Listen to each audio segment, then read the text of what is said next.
Sa mundong maraming taong mapanlinlang, mga taong ang buhay ay pinapatakbo na ng teknolohiya, pera at luho, ay may mga tao pa rin na marunong makontento sa kung ano ang ibinibigay sa kanila. Mga taong akala natin ay walang dinaramdam pero sa totoo lang, bigat na sa mga problema at hindi nila alam kung paano ito ilalabas. Siya si Marky, isang special child. Kontento na siya sa kung ano ibigay sa kanya ng mga magulang niya. Kontento na siya sa mga bagay na nakikita niya. Ngunit nagbago ang takbo ng lahat nang pumasok siya sa eskwelahan. Good afternoon, classmates. Ako nga po pala si Marky. Pare, di na tinataklanap yan dito sa klase natin eh. Sino? Makawa pa tayo. Napakaral mong gulo eh. Sino yung Pinoy? Sino yung Pinoy? Oo, talaga yan. Sa araw-araw na pumapasok si Marky sa eskwelahan, ay paulit-ulit na pangungutya ang natatanggap niya mula sa kanyang mga klase.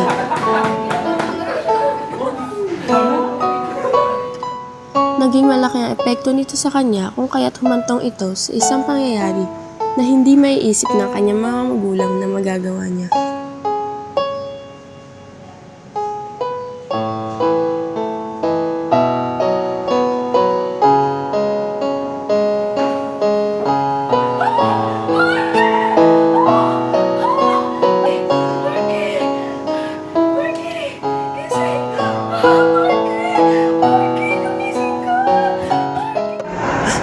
Bakit nila iaaway Marky?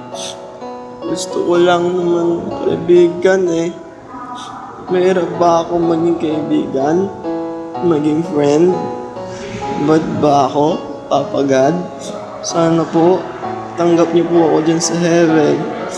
Kasi sabi ni mama ko, mga good people ang tao dyan. Good naman po ako, di ba? Matay daw siya dahil sa school natin. Ha? Mga alam eh, kinakabahan ako. Di pre, huwag kang kabahan. Kasalanan niya naman yun. Masyado siyang nagpa-apekto eh. Wala tayong kasalanan doon. Hindi kaya isumbong tayo mga klase natin. Hindi, tropa natin yun. Huwag kang mag-alala. Sige. Sa mundong ito, may mga taong hindi pa rin titigil kahit natapos na ang laban, kahit natalo na ang mga katunggali nila. Sa kwentong ito, maaaring mukhang kawawa si Marky dahil nagpatalo siya sa kanyang mga emosyon. Ngunit mas kaawa-awa ang mga taong patuloy pa rin nangaapi sa mga walang kalaban-laban sa kanila. Stop bullying before it gets worse. Hindi ko alam. Sige, lalo. Okay. Sige, pwede yun. Kasi nga may second. Hoy, sabihin nyo!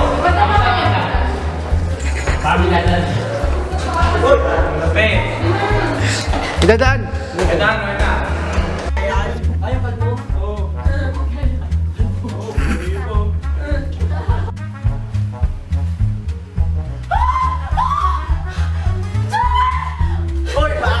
Go.